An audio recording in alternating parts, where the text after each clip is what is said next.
kadi woɓɓe on jalidayi.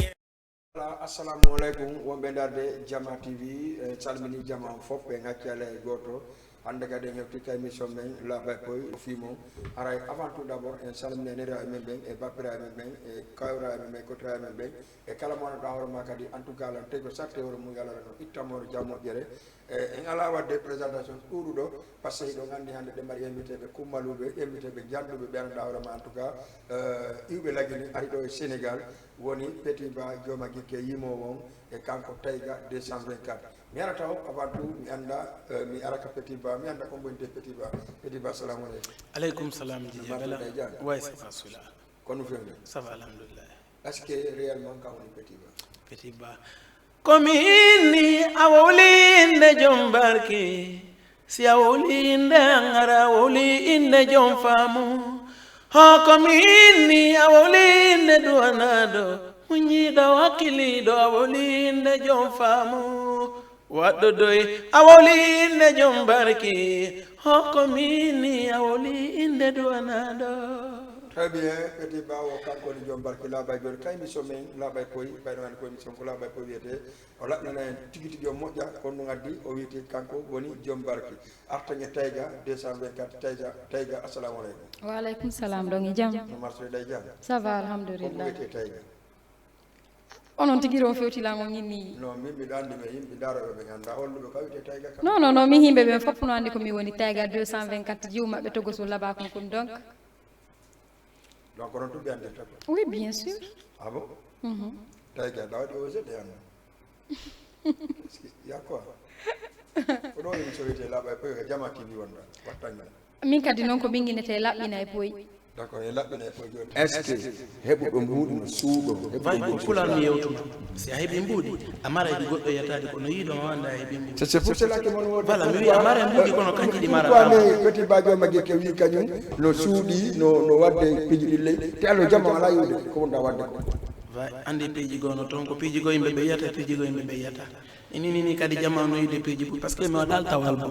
kono si mi yaltiti artiste ɓe ɓuydeede ɗi mboyle.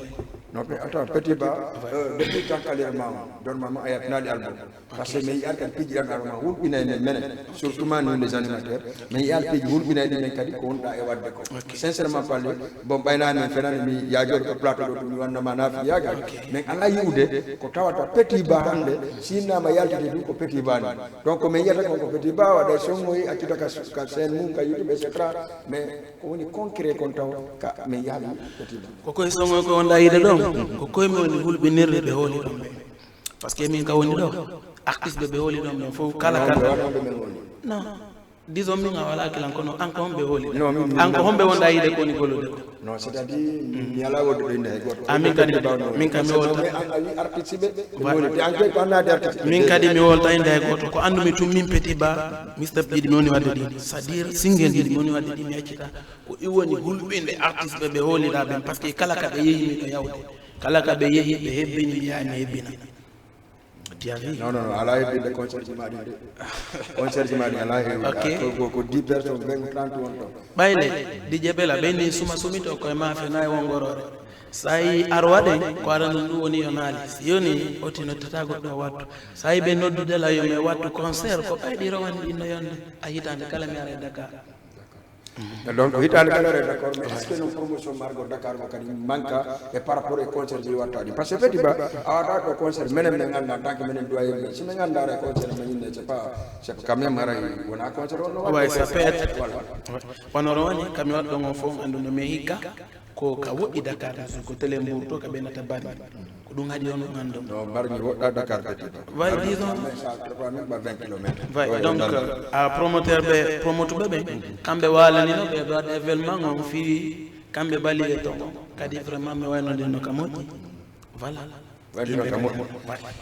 Petit Ba mais mi nana piiji bursino yewte e hoore Petit Ba sincèrement parler mi ari la rêve yen jorɗo émission mi lallama ɗum Petit Ba antuma e audio Tayga par ce que sa yiɗi invité on ɗiɗo ko par ce que miɗo laaɓa mi yiɗa waɗugol piiji ɗawola sadi na en créé polémique voilà na en créé polémique wona ko goɗɗum ngol mais Petit Ba ɗa jogui Tayga mais ronkande ko hoore woni jogoɗa Tayga parce que tayga déjà peut-être ka woni évoluer mais yar ko tayga on évoluer ko est-ce que anguna utiliser ko tayga wona ok ka fuɗɗode émission a wino tayga landama sigo kanko ti wini tayga avant mi wondude tayga est ce que aɗa andi tayga non ok min miɗo waɗi joni déjà répondino hoorema avant mi wondude tayga sa anda tayga a andi tayga sabu an waɗi ha a noddi tayga émission ça va alhamdulillah non avant ande tayga min miɗo an avant abonde tayga min miɗo andi tayga ok pourquoi min nalima miɗo andi mo awatala posde question ma wi c'est à dire ko min ma non min ma wi min ko miɗo andi tayga avant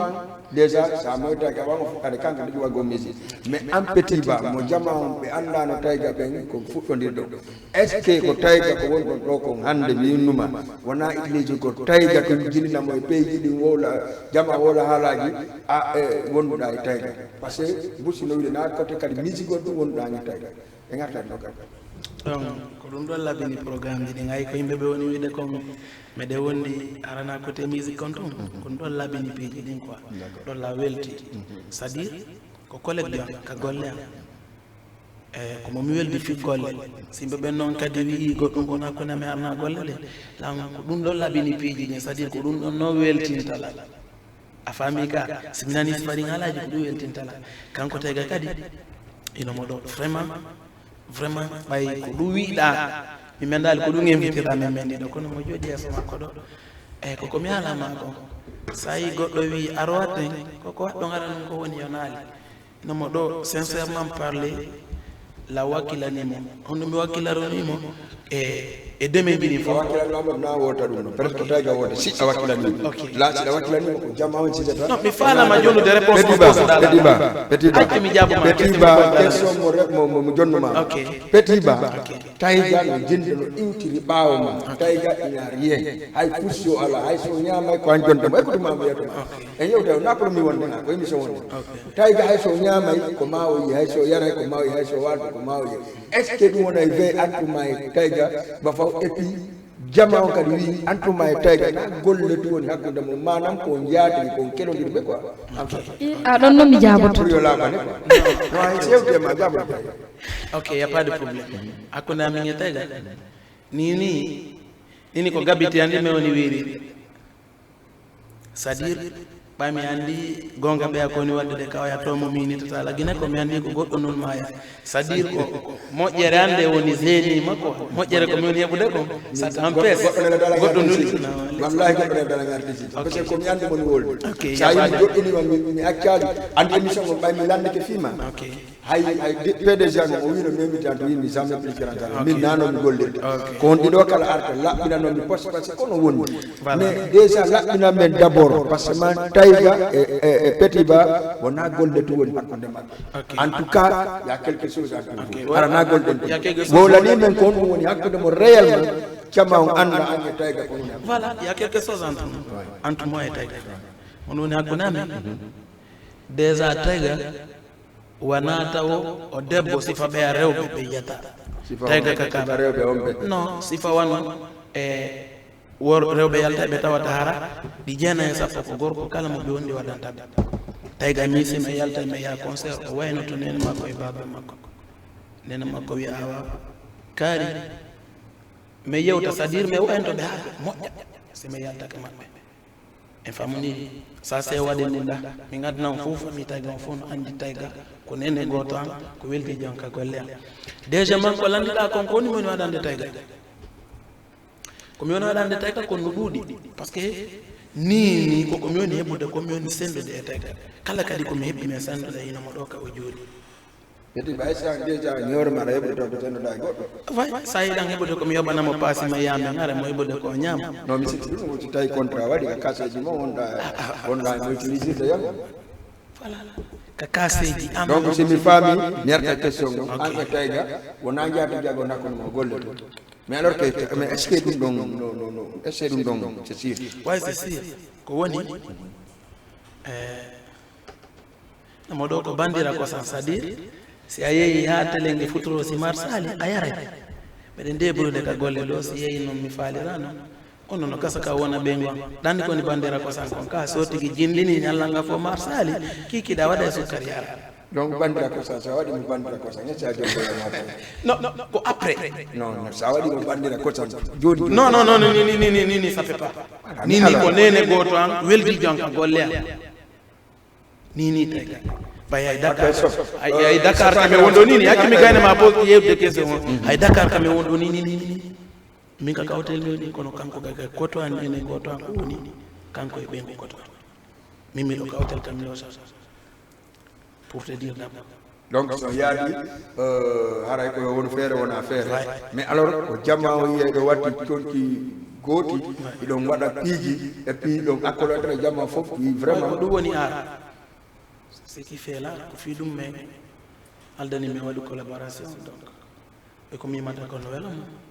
la wela min kadi dikku mo wela la meden ko lidude. Merci beaucoup Taiga Petit Ba merci vraiment salmini jamma fo wonde ndade télévision Jama TV ko hande ko kono wirde non ko Petit Ba joma gikke e Taiga 224 Taiga mi artayma parce que hande Taiga men be businani de Taiga no yima bawo Petit Ba Taiga est ce que encore yima tay bawo artijo immojo mako est ce que mi zena tama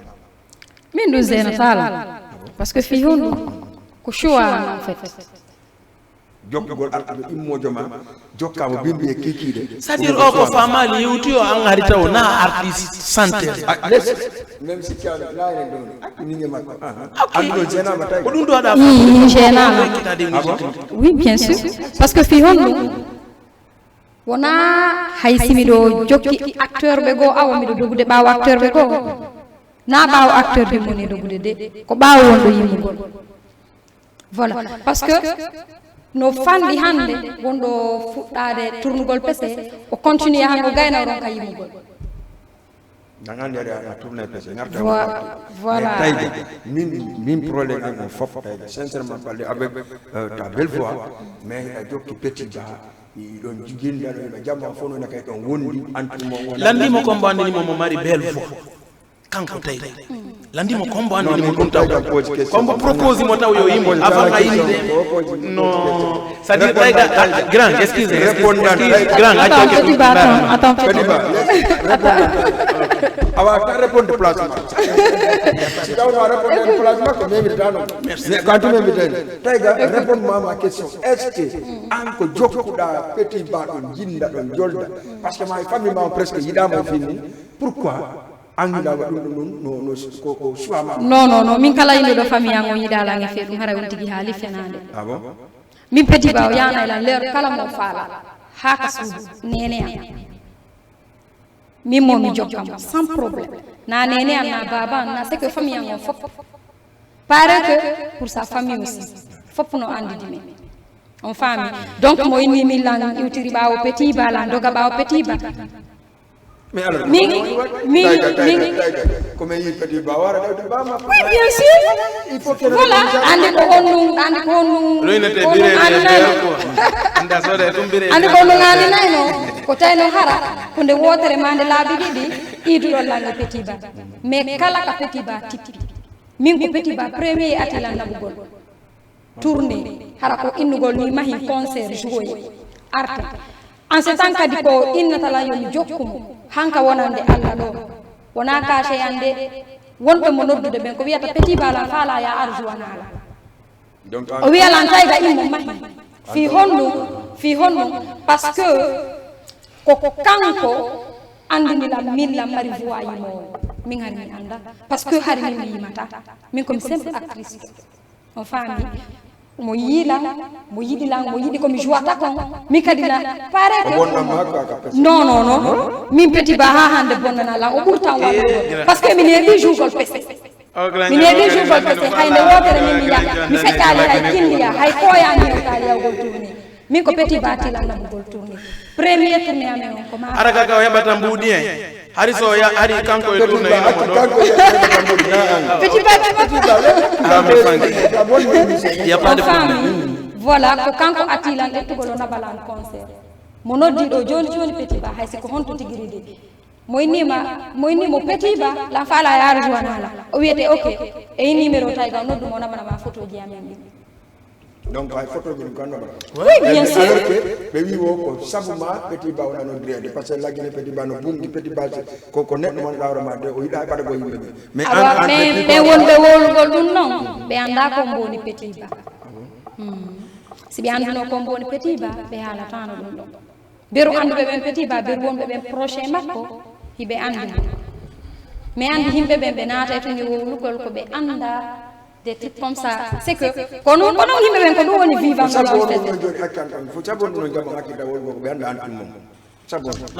ɓe wawa kon ɗum mi ara ɓe acca e wowlugol ko ɓe anda ko antum non minen komin faala kon wara ko ngaɓe acca ɗum komin faala ko yoɓe wowu parce que annini ni fewdo heɓata mawdi sincèrement parle petit ba heɓata ɓeyni ah bon way par ce que en tant que ɗon wondi iɗon yaadude jamanu andi antu si mi heɓata mawdi petit ba heɓata ɓeygu petit ba na kawo nan yaye makko mi hatti ɗon no wi tun aɓere ɗo wawi jommilirde non min mi gayni haala kam petit ba na kawo na mi yaye makko joni noon fewɗo ni jamanu andi sur et certain Tiger vraiment ila wawi yimude a foffike wawde yimude baynani fenu ko jamma woni wiide ko no wodi noon kadi woɓɓe ɓe yaali ko yimata ko ɓe yaali déjà ka petit ba yimata ko a faami mais hande ɓe encourage jamma o fof no wi'ude an e petit ba kono no mi wori nani wona gimmigo an a inni ko petit ba nane wi na yimugol ko yimugol ngol toni hantu mon golle nene goto yaga mais alors jamma wonɓe wonde ɓe ko honɗum waɗu toon ɓe acca ɓe faama ɓe andi noon ɓe en tout cas wona jaati jagonde hakkude komin woni wadde kon fiyoɓe sikku jaatigiyagal no hakkude amen ko ɗum ɗon min ɓeydata mi faami question mon innu ɗon ko honɗumen wawata waɗugol fiyo yimɓe ɓen accu sikkugol goɗɗum no hakkude amen bien sûr que goɗɗum no hakkude amen minen goɗɗum no hakkude amen mais noon ko giggol laabugol pus woni hakkude amen e giggol golle amen ɗe bien sûr si ɓe yiɗidiragoy si ɓe yiɗidiragoy ɓe waɗata non si ɓe yiɗidira ɓe waɗata piigo grand accimi alama ko nan accimi alama ko Tiger mon yewde jamais yimɓe no wawi yaltudude ɗo bimɓe kikile jemma ñalorma mais hara yimɓe no wawi golludugol c'est à dire mi simplifie ngol ma mi falano jabade ayo mo yanda par exemple je bela an hakkunde ma yalla joni oji joggo baw petit ba ha nyalande acci yakke mi yalne ma goɗɗum ɗiɗi emi yeeto ma goɗɗum mbiɗo wiide nafamu woni ko ɗum wala non est ce que avant ça acci mi yalne ma goɗɗum fiyal piiji komi dowa ɓe min miɗo wawi yiɓude ni hunde komi faala mi wiyama hunde komi faala mi nulata ga waɗanala joni fiya fama fiyo wonani très simple cela dit ya debbo faala jara nela Tiger fiyo laɓane laɓane goɗɗum voilà fiyo laɓane goɗɗum ala kone amen voilà fiyo laɓane goɗɗum ala kone amen iɗo wawi yiɗe ni jomo mi faala mi nulata est ce que confirme ɗum bien sûr parce que ɓayɗo ko plateau ça peut pas être comme non si ɗon ka plateau o layɗo ko faɗo par ce que ara on combiligue mais ande an no yiɗiɗa petit ba ni petit ba yiɗima an yiya jiwo petit ba na addumo mi miɗo faalama yanama kon ɗum meɗɗa wadde parce que fi honɗum non kon ɗum meɗɗa wadde mi waɗi ɗum lannata mi waɗi ɗum ça fini même pas no gasa ɓen ɗon tigiri juɓe ɓe ndaara émission mo ɓe andi Tiger wattangina min mi waɗi ɗum mbiɗa andi ɗo e jangara ko ɓuuri 50.000 daarimo émission mbiɗa andi ko ɗum mi retraite mbiɗo andi andi noon si wonoyi après goɗɗum ñande go amiɗo to émission ka non mbiɗa andi mat ko fulidante ko ɓawaɗi acca may arten ka petit ba joma guikke émission ko émission labay koy émission o no gandi ko émission tiruɗo jama warano humpa kon wiyete labay koy ɗon o petit ba laɓɗanami poy woko joma guikke nane ka début d' émission woko joma barke petit ba ka joma barke o galleji jeleɗi ɗani ay ka joma barke dani taw galleji ɗiɗi on to on ɗon ɓe ɗo par ce que meeɗa nande ɓe inna petit ba no darde galle mi meeɗa nande ɓe inna petit ba no zone oto mi meeɗa ko c'est à dire ko petit ba okke oto koɓe okkima oto koɓe ko c'est à dire koye location petit ba won petit ba ko honɗum wonɗa wadde en tant que a jooma barke Conakry mi loge Conakry taw actuellement kawnen ɗo mi loge Conakry kam on ɗo kono laɓe kamen ɓe ɓe joyi ɗiɗoy pollo fuuta wiyata kon cuuro e ɗiɗo mi heeɓi darna Petit Ba ɓeydi voix seeɗa taw mi heeɓi cuuɗi ɗiɗi darnaɗi taw ko amen actuellement la mi darnani nene min ko mimata ko na fenade mi darnani hoore hay suma e passé la waɗi entret lanka damal suudu on na waɗi ko landede dama suudu waɗo dama suudu ma no mi la wawde ɗum non non hersinanila konati waɗa o si andret lanka dama galle non non hersinanila are no si kanaran sugu galle nombaji de fof non non non non ma sa lessa nombaji no nder no galle c'est le non c'est le comme ça ok hande Petit Ba a wi a darni galle ji par ce que minen min anda ɓay nani fen ara ko an wowi e ce jamma on kadi peut être ɓe seedoto commentaire ji après Petit Ba darni galle ji mais Petit Ba kon ɗum hakkude ma e Tayga an ɗa faala joni Tayga on kon e leygoyde ma a watamo libérude awa o golla nawra ma ouais kami libérata ɗon Tayga déjà elle est libre Tayga est libre hande si Tayga welima ɗo dewga sunna e farilla si tawi mo yiɗi non ko gollal ngol rema ne jeddotumi yewtama pour te dire d'abord a jombay mo si tawi arsikaji mon no jilli goɗɗo jombata ɓengu goɗɗo Tayga est libre ka woni ɗo nini ko fi musique wondi men Tayga ko fi musique wondi men momon non essaye de évoluer oui ça évolue parce que mais wondi même pas 2 ans an tigui ay yimɓe ɓe no wiidemo wawde yimmude point ɗum yimɓe noyno ko sabu makko yo ma noddide joni han par ce que an tun an giɗa bungi an Konakiri ɗa ƴettiti way no wawi wonde Ba no ƴetti kanko so yeehi hay jugol hay goɗɗo ari takko makko si Tayga no takko ɗon o jaɓata to batton ko si Tayga ala ɗon o yewde rewɓe ok min komi woni artiste yo laggine par ce que ilani mi artiste mo yiɗa taw bodyguard ɓe mi fijanta ɓe fof no andi c'est à dire ɓe mi zontaɓe min ɓe mi fijanta ɓe ɓennon ko population gam ɓe fof ɓe andi kala kam hewti hay Dakar ɗo yimɓe ɗo kala kam hewti ɓe hewta ɓe mi fijanta ɓe min ɓe kala ka ɓe noddi mi ara Tayga ñande wawi yimude ñande wawi gérande hoore makko concert si Allah woni jaɓi o wona libre on fo yiyon min ko min propose Tayga yimugol ñande mi compose nena nene la jooɗi ka suudan studio na ka suudan mi ɓanni clavier angol mi so yimmin mi ari o ari min mi yimmin ɗo ko yimi kanko tigoy ko to Tayga laba ni kame wonɗo mo mari 3 single do waɗi yaltude bien frappé mais si Allah woni jaɓi ko yaltude des clips ji laaɓuɗi boy mais c'est Tayga sincèrement c'est mo mari accord fewno ɗo waɗugol kanko tun single par ce que miɗo reeni ɗonde concert ji go waray no tampronide est ce que ko noon oui ko noon haalotto ko seeɗa d'accord hande Tayga par exemple si Tayga no yeehi ha tawi ɓurɗoma Petit Ba no faala hettude Tayga kon waɗata si arsikaji yimɓe landanɓe seeɗa so tawi arsika men no ɗuman ɗinimo wonde ɓurɓelam wonde imo yiide ɓurɓelam no nodduɗe tawi tañiniɓe ɗe no ɓuri lam no nodduɗe mais mimi yaalimo taw télé ɗum e wonde fala Tayga ñartema par ce que ɗan émission o ko kafaɗo an Tayga ari ko pese watta akkiɗɗa pese o manam Petit Ba akkittima pese o jokkuɗamo joni o yimɓe a faami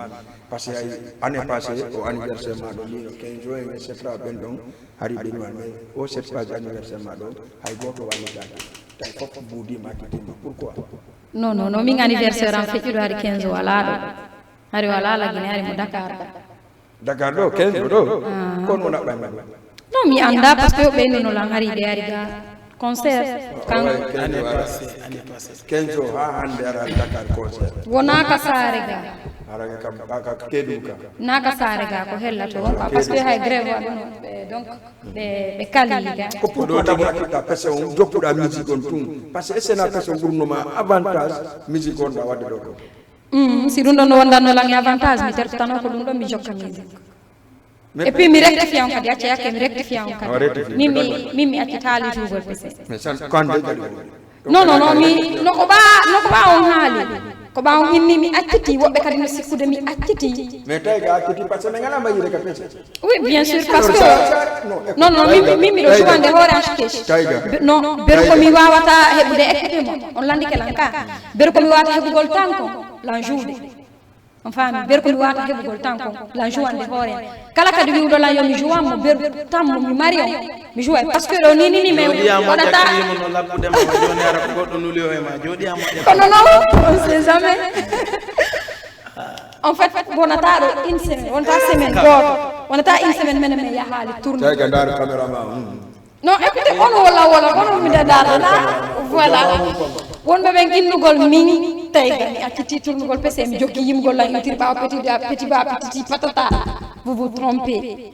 on faami min mi accitali tournugol pese mais seulement que tan an o woni alalam permettigol komi woni kon heɓugol ɓawo ga komi woni kon heɓugol ɓawo ga mi alano heɓugol ɗum ɗon acteur ɓe ɓen écoutez moi acteur ɓe ɓen sa yi goɗɗo tourna e pese han seeɗa o yaa o yima ko waɗi kon no ñoƴƴi ko wari kon no ñoƴƴi minni ko wari kon no ñoƴƴi Taïga voilà 15 jours wonnoɗa ka 15 jours combien de fois ɓe yaade ero ko arsike maɓɓe firti ndiyam maɓɓe ɗan no toon nini ndiyam non ndiyam maɗan ka woni wo a yarata mais Taïga combien de fois ɓe yaade ero na ɓe une fois deuxième fois ɓe yaadi e debbo mo juuɗe en ɗomo mo fof kananana oui bien sûr mais pourquoi parce que man kamɓe évaluation waɗi c'est pour cela que ɓeɓɓe ɗin contrat janero an accita ɗum ɗon jokka yimgol ko anata hoorema joni ono yimoɓe ɓen ko tournoɓe écoutez yalla yaltoyndo yaadi ɓen ka non arrête joni habde ɗum ɗon daraya ok joni habde la ko tournoɓe pese jalo heɓi succès lagui buy tournoɓe pese ko yimoɓe jalo woni yaade ero arta ñande wo ñande ɓe yaade ara et puis ara hay ɓe ekkutata moƴƴa tournoɓe pese ɓe ɓe yimoɓe ko homɓe ɓurete naɓede ero yimoɓe voilà on article donc ko yimoɓe donc voilà mais ɓen ɗon ko arsike maɓɓe woni immike il faut que ɓe yimude ko régli wayi so yimude ko régli ɓe yeehi 2 fois ɓe yeehi 2 fois woɓɓe yahaali ɓe consommay produit ma sino moƴƴi tumɓe naɓeɗe partout on andi on jottako ɗo goɗɗo on jottako ɗo hande min an Taïga accita 15 jours en accita waɗugol théâtre ji ma immoɗa jokka petit ba bon mi yarta ɗum ɗo harata an hande gore e maɗum fof par exemple miɗo andi ono fala yaw évolue ɓuuri clandestin fala yaw wayyo ni Nicaragua on fala mi ala on gimmo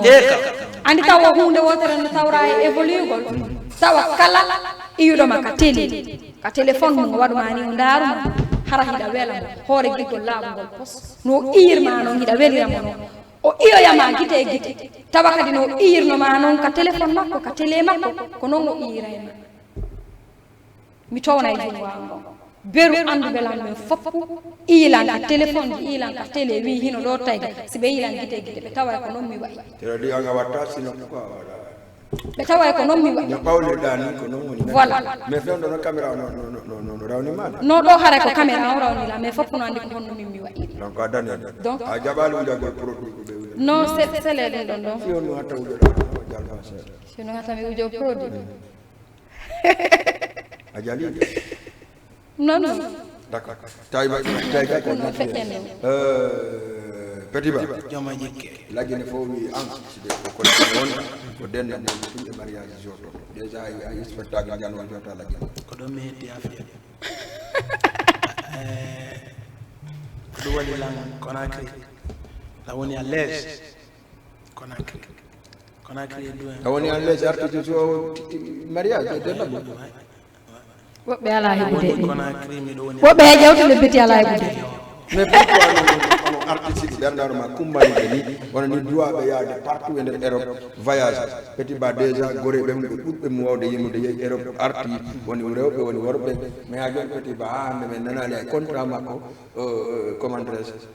petit ba bomi jabanoma Europe abbomi jaba Côte d'Ivoire Sénégal Gambie ko ɗon ɗum petit ba wona non abbomi jabanoma fiyalla mi yalla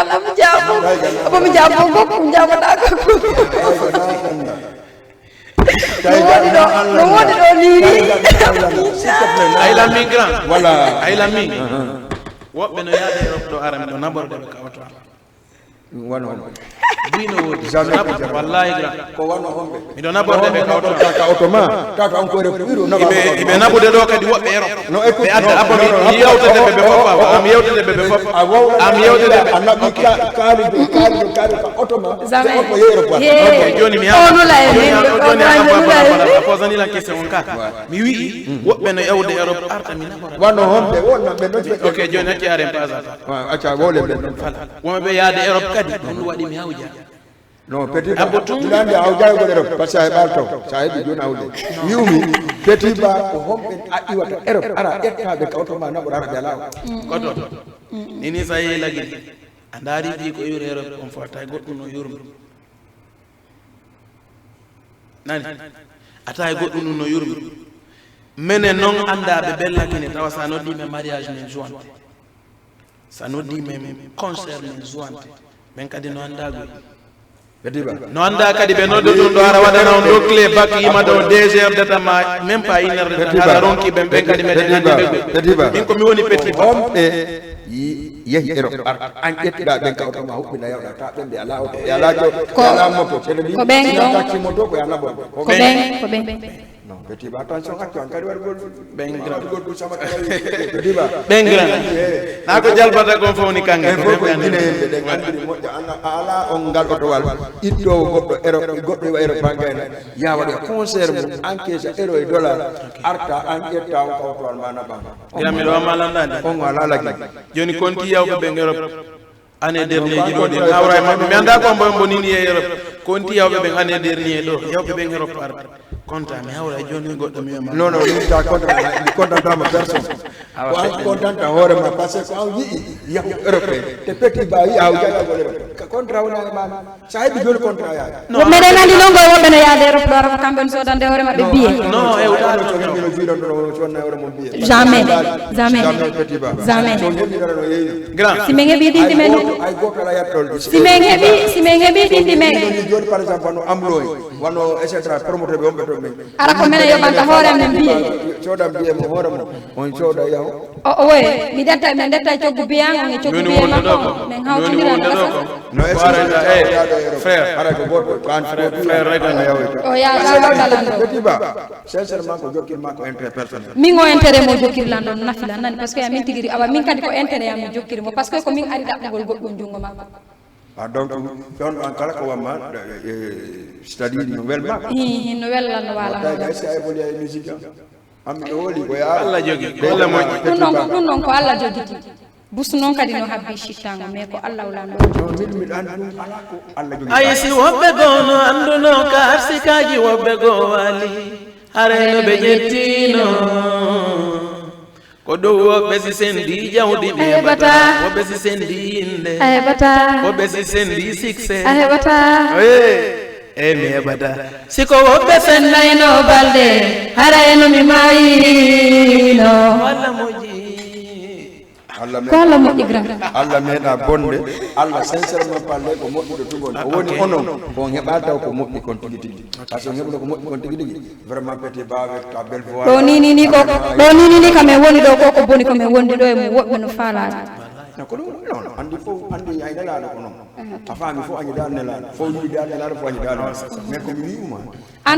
ando ni grand kon waɗi sinnoduɗa men ɗo min non juste ko c'est parce que ɗa andi sa waɗi men kay mission ma yimɓe ɓen daara non non non ando an ko wonɗa ɗo ni hay quartier ma on ɗo fof a anda ka feƴƴa ɗo goɗɗo a yurta kam ɗo ni ko Dakar wonɗen ka sen yalti ɗo joni en tippike leyga anana goɗɗo no enna tayga he ma petit ba he d'accord ɗum noon fof ko Allah okkata quoi ko Sénégal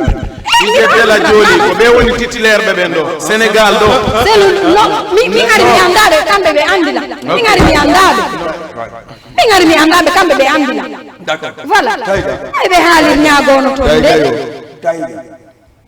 wona goɗɗum ngo wonde wadde émission ko émission laaɓa ko wonde wadde ko laaɓay koye wonde min kay ɗon mi laaɓanno naafi mi andaka y a pas de problème min mi andaka on andaka par ce que min mi andama mais onon ɗon andi kono mi yeedema no wata yaw fotora laggine kam moom andumi ko Sénégal ngoni ya ka baaba mo lamba sidiɓe landoɗa hombo wiyete Dj ala hata artiste ɓe gandaw ɗon arde ɓawa maɓɓe waɗugol ni ala hata artiste ɓe gandaw ɓen pese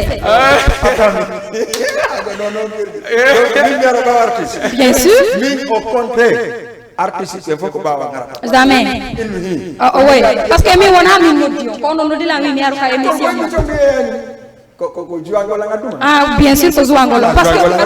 parce que ɗum ɗo ko rentabilité mo onon parce que télé mo on avance jamais min ko ɗum ɗo novel talan ko yimɓe ɓen haalata kon min ko ɗum ɗo novel talan non mais ɗum no welata non min anduɓe lamɓe alhamdoulillahi rabbil alamin ɓe wonɓe haalde ɗon ɓe no petit ba no utilise ndelan kamɓe kadi yo Allah okkorɓe utilise o woɓe wano petit ba walla utilise gol noon haray ɓe hamdino to ɓe yettata kamɓe woni ɗon ni hiɓe faala mi haalata haalaji ɗi fo sinan mi haalani e ko émission laaɓay koy sa haali ɗa mari droit haalugol par ce que maɗa takkade nane kadi ba wi woɓe Europe o ƴawi kawto makko e minni ko homɓe bien sûr il faut que nditta hay ɓen ɗo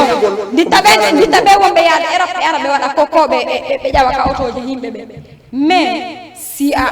yahay e nokkure tentini wano Europe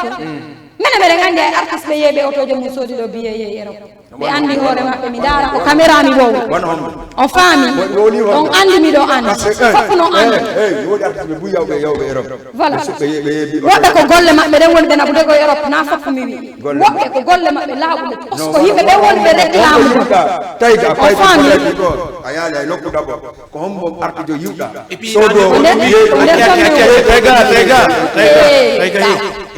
soy kam e puis dan don mi grand hombo yeey auto mu yeey Europe stop dan don fa la faire non stop dan don mi fa la parce que oui soyons professionnels en acca kim lam ma go ko fiyon dum enen communauté fulbe iden andi joni ko artiste yo Europe woni artiste non mais enen en nanata version be membe no discuta hay sifono bimpiji be ala sifa dinde baji parce que kam ene da way kontude wano kuri simple petit uste extra kingalasco e wano ben heddibe ko laabi jolube Europe yaadi sans bruit d'accord États-Unis taw États-Unis non jere man usse petit usse wano kuri ben an petit ba akbe yimude ay ko worgo non ka akbe yimude petit ba akbe yimude on se dit petit ba petit usse o an akbe yimude oui bien sûr habala mi jaabo andi ko fi honum kamɓe on andi ɗo ni kamɓe goɗɗo no ara ɗo o wiya ko Mousto Camara écoute-moi je réponds s'il te plaît attends goɗɗo no ara ɗo joni wiya no faala Mousto Camara goɗɗo no ara ɗo joni wiya no faala Mousto Camara jenteɗa on yino mi tan on min yala goto min no woodi mo mi hersata mais mo mi hulata fanti on faami goɗɗo no wawi arugol ɗo yimɓe ɓaleɗe ngenen e maɓɓe wona en goto malgré que min naami pire onon fulɓe ɓen mais hande kadi kaka côté fulɓe ɓen mi jeeya min komi simple maninkajo jooɗiɗo par ce que je suis kanté mo min ko nene an woni pulɗo oui bien sûr ko noon ɓe ƴettitiri voilà ko noon ɓe ƴettitiri mais écoute-moi petit ba habolan petit ba ɓe ɓaleɓe ɓen si woni han pay kum immike ɗo si pay kum immike kale koyɗe maɓɓe ɓe walla e mo ƴawa si goɗɗo ari ɗo joni wi no faala naɓugol Mousto Camara tawi Mousto himo mari empêchement o duña e puuri maɗum samak par ce que concert samak ko yawno ko États-Unis ko Mousto duwano yaade mais tawno hara ko enen en wallahi summa wallahi mi daara caméra mi wola wallahi ɓe watta pourquoi ko kamɓe Allah maɓɓe ko fi honɗum no gasa noon min kadi jande goore mi wona ka place maɓɓe min kadi goɗɗo aroya wi alan no faala alan ƴettugol min kadi mi salo naɓugol ɓe mi ɗumanni ɓen ɓe mi ɓuuri ɓen quoi par ce que ko noon sikki ko noon wona jandirede ka millier voilà min wallidirta si wona ɗon andi mot de passe mo ko wallidirta voilà min wallidirta tentini ñammenen ni kadi tentini ka nouvelle génération ɗo par ce que min mbiɗan andi hay affaire cinéma si woni ala ɗuma abonné goɗo ton ɓe noddatama ya Rizwana parce que ɗo gandi probléme on ton ɓe noddatama ya si woni andaka ɓe noddataka ɓe wattaka bonni musique on bonni ɗum noɗi cinéma joni ko nanta ko yendirgol ni baba ni ne voilà déjà joni ko ɗaɓɓo toon ko pour no Facebook mo no page mo monétisire et en plus hara ka feƴƴuɗa o siko a jeune o sika suka hara jiɓɓe wiya ino kaarijo heɓano ɗaɓɓira rewɓe siko debbo kadi pare ko woɓɓe no toon ɓe nana ɓe yenna si a ɗumani ɓe waɗay ni c'est-à-dire naɗo ko sensibilise gom sikku no cinéma ko sensibilise gom akkati baɗa fuɗɗi wonde hande ko falla jabar ko jabar vano disons innugo waɗoɓe cinéma ma ɗum ɗo mo kala eno Allah newniray ɗum golle mum ne kono wanno men en artiste ɓe fulɓe ko wonɗa wiide kuri la gatti kuri fuɗɗade mude no a gatti pellice ok sapere minen fulɓe ɓe comme wonɗa marɗo maison de production laguini ni comme wonɗa marɗo maison de production bon mi sikki ɗum mari kaɓe cocoɓe no mari maison non minen fulɓe ɓe ono fulɓe bon ɗuuɗa fayda ko mi andi marɗo maison de par ce que mo kala no gollande hoore mum parce que menen sino so woni ko artu jomen voilà ni menen laguina kamɓe wonɗo wano min kam wonno no woodi are marɓe maison de production no ɓuuɗa hay sono mari e min nata kadi beruɓe ɓe ƴettata ɓe arena marɓe talama oye mo kala ta investisseur ɗon kaka heɓata kono min Petit Ba kami on ɗo ni mi wawata comparude hoore ange ɓen ɓe onɗa wolde ɗo par ce que min ko min gollata l'occasion soudan ko min gollata dépense ko min gollata fi studio prix studio ko min gollata si mi waɗa clip mi ala habbon mi ala jokka est ce que miɗo wawi nandude e ɓe marɓe wano 10 personnes délié mi wawata nandude ɓe Petit Ba lawama boyɗe question ok Petit Ba ok si tawi à 95% a wadde musique ko an woni waɗande hoore ma ara miji ma moƴƴa ok par ce que fi hon ɗum hande a wawata waɗande musique hoore ma tawata a ronka si musique o marsi a deƴenta kono wirdano a ronka maison de production ko wona walla ronka producteur jo gérayɗo e golle ma ɗen tawata vraiment genre clip genre location on to jeɗata ɗum en charge ça c'est pour hara ko gimmogo ko wonɗa acce kemi landama no golle ok sapete no woodi wonno ara weeli parce que kuri yandimi yewdema selu kuri les joni wolen fi neɗɗo ɓuura ɗon sifede lagine wawle fi neɗɗo ɓuura ɗon sifede nini lagine disons ene say fo ko hombo ari ɓawa makko créé maison de production mbawa ko hombo ari non laisse na stratégie makko comprenez les choses femme wule wotere say fo ko yimɓe makko ɓe moƴƴi e makko wono mon ɗo wonde na stratégie makko moƴƴi kala mo yiɗa gaɗa o walla on est d'accord mais pourquoi non on ala ko walla menen min heeɓi min ka wonda yiide ɗo sanda YouTube la mari simple hara ko simple musique audio wano gigol fetinayi nene jaja ko nam la mari musique mi wata ma contande ko ɓuuri album hara viji ɗi mari ɗi YouTube hara fewndo ɓaɗa yalɓe net a wiyata an tigui a consommade produit jan ça a jamais plus grand jamais on peut londo ɗo yo consommade lan produit ji ɗi no oyna o andala parce que me ɓaali on ɗo volontairement arɗo ɓawa wino vraiment c'est impossible kumpa na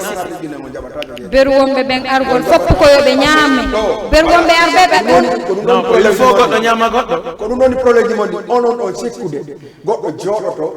akkita golle mum fof jokka on wakkilo waɗanon peji ɗin fof hara so ndeɓi kanko ñamata onon ko on tigui ñamay mais naya ñamu on tigui ñamay mais naya ñamu labiki ñama horgogo ñama kadi waloto ay min jije bela kam on non naya ñamu labiki ñama horgogo ñama kadi waloto s'il vous plaît min ni kam on si mi bi produise o la ni album e nder album o waɗat nder ɗon hay ko 4 clip mais réalisé nder album mo 16 titres mi jonna o tigi heɓata e mo ni musique ɗi mari ɗin tum langolli ko ɓuri ɗum si mi heeɓi ni produise o lan album kami on ɗo joni mi hokkamo album o min kala ko heɓi ɗon kanko je yo réalise an 4 clip e nder album o mi waɗa contrat mo 1 année pet ma ɗum contrat fi album on pet album on kala ko heeɓi ɗon kanko je ni sa wakkili ke ɓawi e yeylagine a wiya produit al album am mi hokkima album album mo sadadi si mi fami ayibi mo gayni fofu wada non a finance ay gol ko yete comme production a finance ay gol kala ko yibuda c'est bon nder dédication e dum d'accord y a pas de problème nous no fofu gasa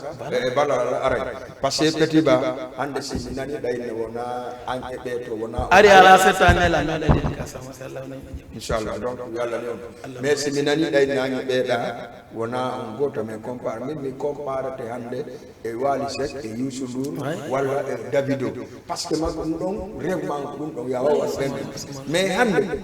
ono guinéen e hoore mum onon artiste o e hoore mum woni déjà on wallidirta mo kala e mom ko koruɗan beɗɗo Petit Ba seɓi ɗo par exemple kuwa mariage no wakkili juuɗe ɗi fof kañum tum kanko ɗum e tawi ko salo jonde goɗɗo waɗa jolle jonde goɗɗo walla noyne yaw joya mi anke sin mbuɗɗin sa ari e régulay ɗum fof ɗon wadde no lagui pourquoi parce que no wadde mo kala e miijo wonɓe wadde ɓe garay ko noon ɓe yiri Petit Ba wonɓe waɗude ɗum ɗon ɓe garay ko noon ɓe yiri Petit Ba sa heɓi trois mariage ko ɗum waɗata min ƴettata trois mariage hande mi waɗali ɗum konaki si mi waɗi ɗum si a publie vidéo ma yo ɓe arɗa commentaire ji ko andret wonnen ka wonɓe ɓen sibude ɓe gandanti yoɓe yeddanka commentaire ji si tawi ko fenade mi ƴetta trois mariage mais pourquoi on duuma ɗo juɗɗo mariage Petit Ba wano artiste comme onon et puis généralement vraiment no mérite ara ko spectacle wano da Sénégal no ko wono grand théâtre wano Sidiki Diabaté sota mariage non mi yaali ko mi artiste ko mi on ko onon donc joie mariage mi yaali ko joie ɗo kadi mariage ko fof jibi darama e ɗum waɗi grand malien jo iwe ñeɓen to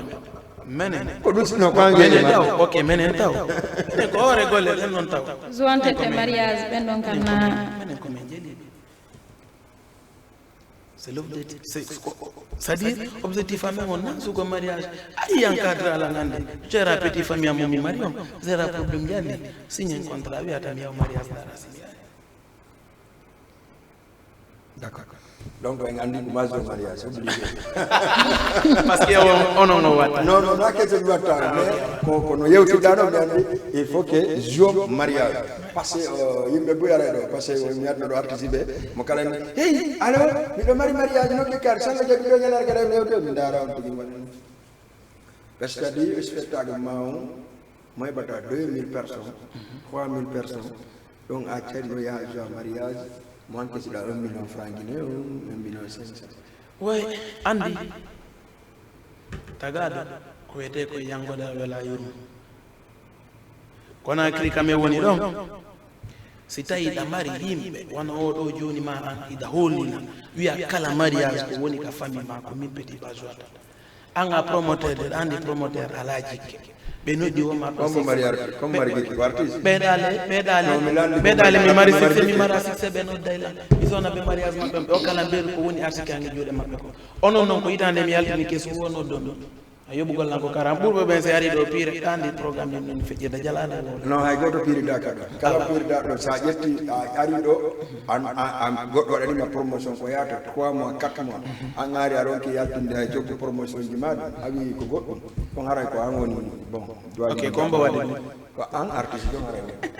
hombo waɗi ɗum Sénégal ko yan non min ko ɗum mi wowri ko exemple mi jonnuma quoi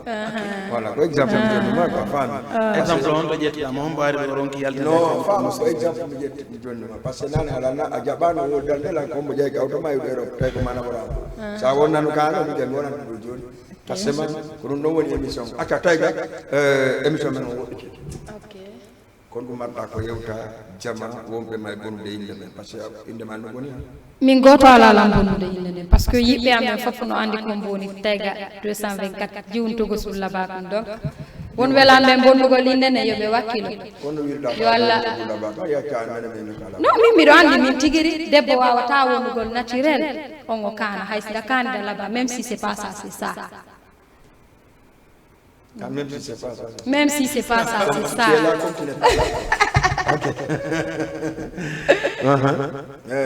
for mot de la fin émission me on gasi ala ko ɗum marɗon ko wayntode donc haara min komi mari komi waynitoro yimɓe ɓen ɗo beru jooɗiɓe ɓen daari min beru ƴettuɓe tammuno fof min weltanike ɓe moƴƴano e kadi na kala ko ɓe iyiwo ka réseau sociaux ɓe hooloto ko yiɗuɗon kon iyugol ko ɗum men hollata on hay so tawi hara on yaltinayi haalaji gono ɓaawo ton par ce que lan falano yen haal figo ɗum o mais ɗum ɗon e waɗoya ñande goore on faami par ce que min taw yeetinake on depuis nane min on ino mi fotta min no woodi momi yersata min momi wurnata non non ɗo ɗum ɗon e waɗa e ñande goore par ce que na hande to lan suweti yo yimɓe ɓe landi to lan fayintinka émission mon ɗo yomi ara mi ara kadi non mi sekki tu samedi kiɗo mamaya no invité oke samedi malgré ɗo mari programme samedi voilà e samedi ɗo miɗe mari programme Thiaroye kaka kan Thiaroye voilà d'accord merci beaucoup a Petit Ba émission men walla aray weltare waɗi ko ɗumanɗa ko dernier mot ko ok dernier mot ko mi mari komi yewta ko yewtugol taw nouvelle génération wonɓe ɓen Sénégal ɗon ɓe wadde musique mi ari ɗo mi waɗi ɗo spectacle mi yiɗo façon musique boy haray yewtogol jeunesse son e wata ɓe hersi leñol ngol yoɓe yaw yoɓe wano esbo rappoy ma ɓe etoɓe wawano Lama Sidi Be Ceerno Mamadou e Paté Molo koye ekkite musique so waɗe tawi aade waɗi hunde nde ekkitaki hunde yata yeeso a musique ko yaɗa ko hunde c'est à dire ko hunde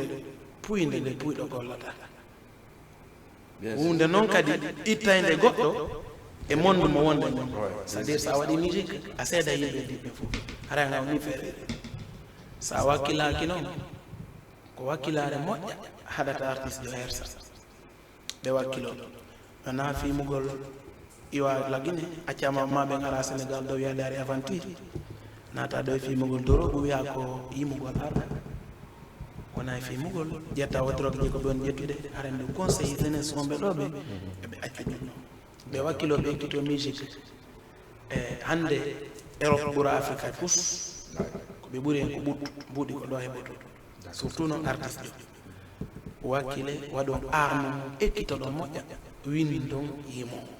wonɗon e teddungal hay so dorogoto waɗon ka cuuɗi beru doro gaaki so dorogoto waɗon ka cuuɗi beru mum haɗon doro gaaki fiyo yimɓe ɓe gaño haray ko ɗum mi mari komi yewta jama bon conseil hara so mi wowliga ko welali jama yaafe yande conseil labaɗo ay fo so wola ɗo ko c'est-à-dire ko laɓɗingol jama non anda wolira goɗɗungo anda wolira hakkilmaki goɗɗo go nanguira hakkille mum nden donc haray so mi wowliɗo ko welali woɓɓe haray on yaafa namere ɓeni ko an woni avocat Petit bien sûr ayi pullo fuutano laɓami yiɗa yawre wona yawagol luttuɓe kono pullo ko dimo yona Allah jarama banni komi dimo min komi dimo mi ñoota goɗɗo min komi dimo mi wolata goɗɗo e ɓawo makko iyo lele banni komi dimo min komi dimo yiwdi Fuuta Guédal jowani yamɓe menen Fuuta ɓe innayi o pullo ko dimo komo yenni mawɓe goɗɗo si mawɓe mum yenne iyo lele dija bela ko dimo merci beaucoup Jama TV émission Labay Poy ande kono mi non lendi lo 19 haray en ñalande go kadi si Allah no jaɓi Petit Ba Dayga merci beaucoup merci